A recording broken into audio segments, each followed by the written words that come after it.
I'm Dr. Craig Pohlman, and I'm a firm believer that comic books are cool and learning is cool. Put them together and you got something even cooler. In this segment, I talked to my colleague, Dr. Pat O'Connor, about how to use comic books to support writing instruction. So now let's flip and talk about writing. Okay. Now this is a different approach. How can comics be used to help writers?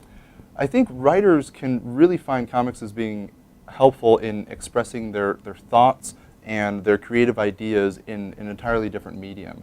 So if a writer maybe struggles with having to write down a paragraph or a series of maybe a couple of pages or so of text for a paper, for a story, or whatever they're doing, I would say they can draw out some panels, draw out 9 panels maybe, and see what they can do for visual storytelling with some dialogue or maybe some thought bubble, something that kind of explains what's going on, and see if they can kind of map it out. Movie makers do that too. Every movie has a storyboard done first to kind of visually map out how the movie is going to look before they actually film it. And I think that kids can absolutely use that technique as well to kind of map out what they want to do in the story and how they want it to look. So they could create their own art. Mm-hmm. Now what about using existing comics? And this is something a teacher or a parent would have to do. Mm-hmm. What's a trick there? Yeah, well, one thing that I do in some of my sessions is I've scanned comic book pages, and going into PowerPoint, you can actually select a speech bubble and with a white backdrop and just put the speech bubble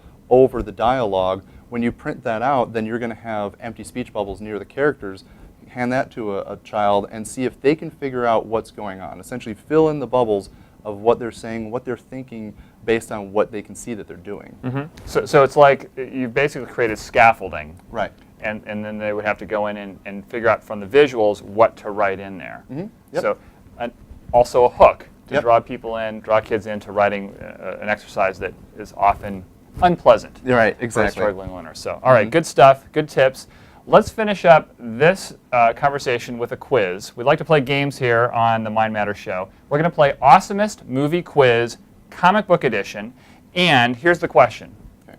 Hugh Jackman has played the Marvel superhero Wolverine in how many movies? There's 3. He's appeared in a certain number of movies. Mm-hmm. Yeah, let's see, there's 3 X-Men movies, and then he had his own movie, The Origins of Wolverine. Mm-hmm. He was in X-Men First Class briefly, I believe. That would be 5. I